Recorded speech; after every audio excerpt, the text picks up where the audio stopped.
Bonjour et lumière, bienvenue. Encore une fois, je remercie ceux et celles qui continuent à nous supporter, à partager les vidéos. Nous sommes ce matin avec M.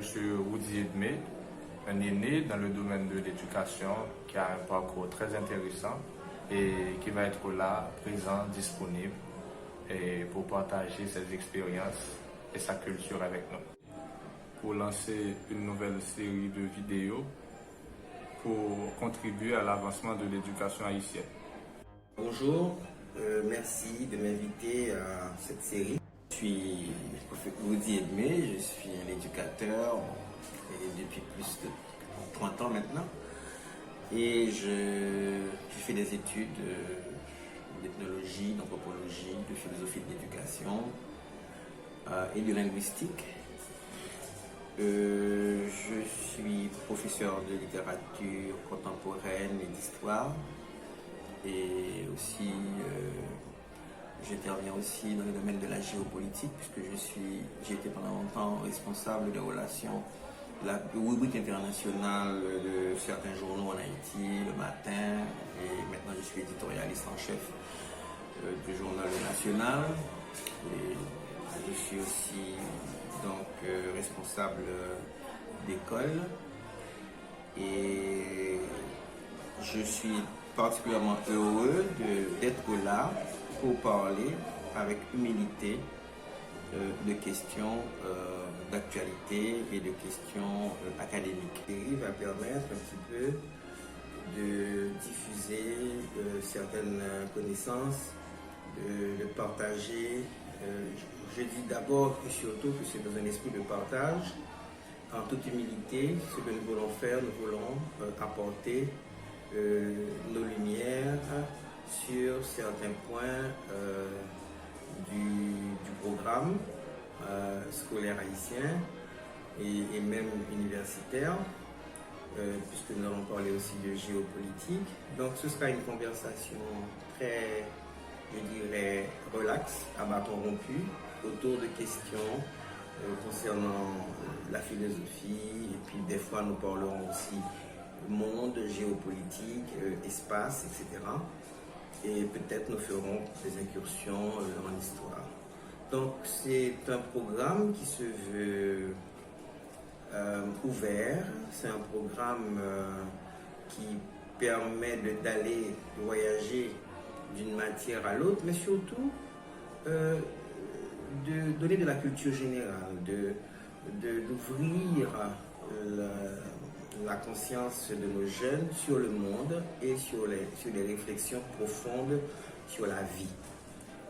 Notre série débutera avec des petites questions à bâton rompu sur la philosophie. Petites questions, vous allez voir, très simples, et nous allons faire notre possible pour que les réponses soient aussi simples. Et ça va aider les enfants qui sont en classe de philo. Nous avons pensé à ça parce que nous croyons qu'il y a des difficultés aujourd'hui pour beaucoup d'enfants qui sont dans certains quartiers, qui ne peuvent pas se rendre en classe régulièrement. Donc, il ne s'agira pas de cours magistraux, il s'agira de conversations, il s'agira de rencontres entre M. Kafarili et moi-même sur des questions que nous estimons qui pourront aider nos jeunes à continuer leur recherche, à s'améliorer. Voilà. Donc c'est dans un esprit vraiment d'humilité et de lumière, comme dit M. Kafarili souvent, que nous vous abordons ce matin pour le premier enregistrement d'un programme qui pourra s'étendre, on ne sait jamais, sur un temps assez long. Ces conversations sont des conversations que nous voulons simples, que nous voulons détendues, avec ceux qui veulent bien nous écouter, dans un esprit de partage et dans un esprit de lumière, comme le responsable de l'émission le dit souvent. Donc voilà, je me présente à vous très humblement dans cet esprit-là, parce qu'une chose que j'ai toujours appris, le savoir est tellement immense qu'on doit être toujours humble et toujours prêt à l'écoute, toujours prêt et surtout, continuer à se former. Je le fais jusqu'à présent mon âge, je le ferai toujours jusqu'au dernier moment. Et ces derniers temps, j'ai écouté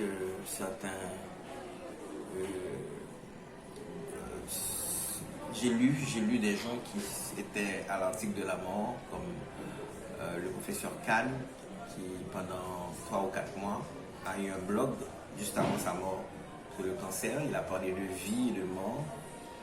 Et Bernard Tapie, qui lui aussi est mort, mais qui a beaucoup parlé de vie et de mort, mais surtout de vie pendant qu'il mourait.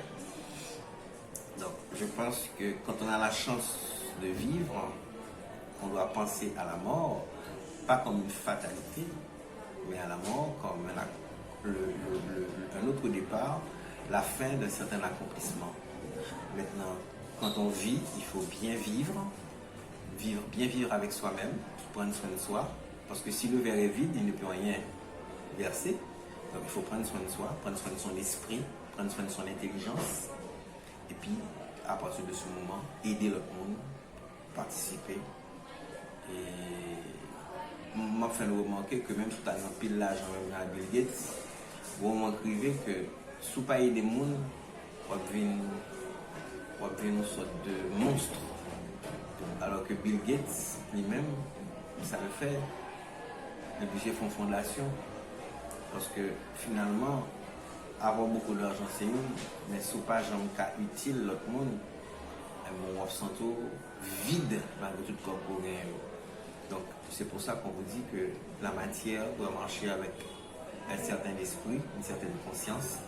Et ce sont ces conversations que nous voulons faire à travers ces vidéos avec vous. Des conversations que nous estimons que vous pourrez partager avec des amis et nous faire des retours aussi pour nous dire si vous avez aimé, quel sujet vous aimeriez qu'on aborde. Et est-ce que nous t'avons parfois créole français, parce que nous pensons que créole est important pour. Donc, nous avons essayé de faire dans 2 langues. Et parce que nous avons étudié dans quelle langue. Justement, c'est parce que nous sommes approche philosophique que nous gagnons de l'équilibre pour nous capables, en même temps que nous parler avec le maximum de monde, mais il y a un peu de monde qui a mettre nous tout dans notre langue. Donc, sous plan ça, nous dit que nous plaçons série d'émissions ça sous le signe de l'équilibre et du respect. 2 bagages que nous avons besoin de renforcer dans le pays noir pour nous vivre plus bien. Est-ce qu'il faut ajouter un troisième, ce serait le sens du sacré? Et le sens du sacré, oui, attention, le sacré c'est vous aussi. Hein? Le sacré c'est votre corps aussi. Le sacré c'est votre esprit. Mais c'est la manière dont vous vous servez de votre corps, de votre esprit, pour le protéger, pour ne pas le laisser parasiter, pour ne pas le laisser corrompre.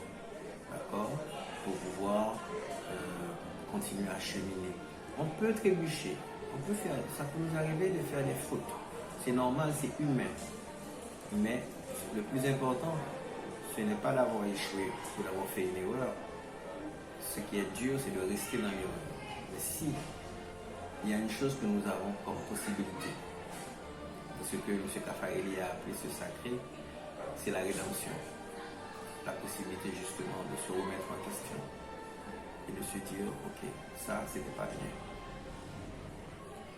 Et je vais changer. Pas de rester coupable. Il faut savoir se pardonner aussi. Mais pour se pardonner, il faut prendre vraiment la résolution de changer. Donc, on va continuer ces conversations avec vous sur différents sujets.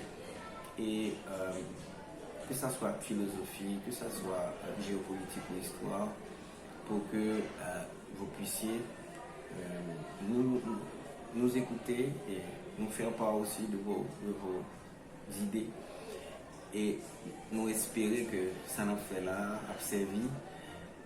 C'est évident que, on va le dire, peut-être une petite souffrance que vraiment avec M. Kafaeli a gagné comme haïtien, c'est que ça qui partageait plus sur les réseaux sociaux, c'est les bagailles de violence, les bagailles qui fait buzz. Son côté humain, on a analysé le plan philosophique, ça c'est comme ça lié. Mais nous avons aimé que nous-mêmes qui apprécions partager pour essayer de faire que notre parole capable de gagner audience.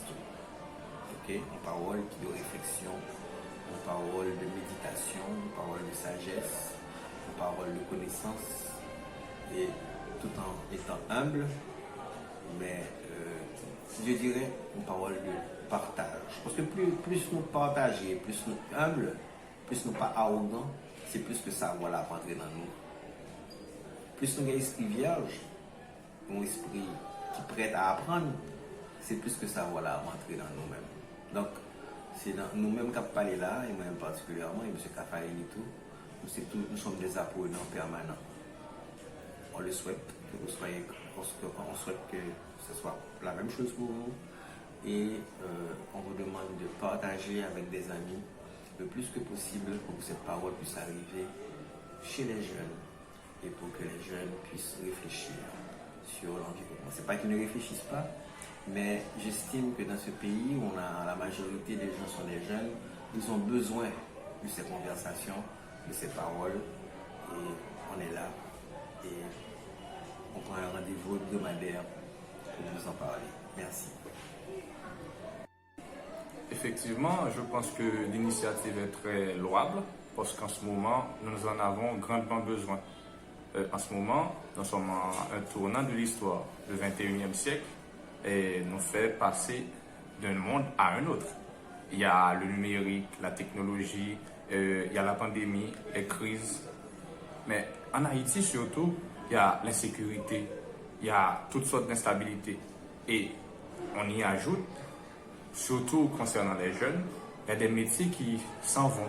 Il y a des métiers qui vont devenir obsolètes. Il y a des métiers qui s'amènent.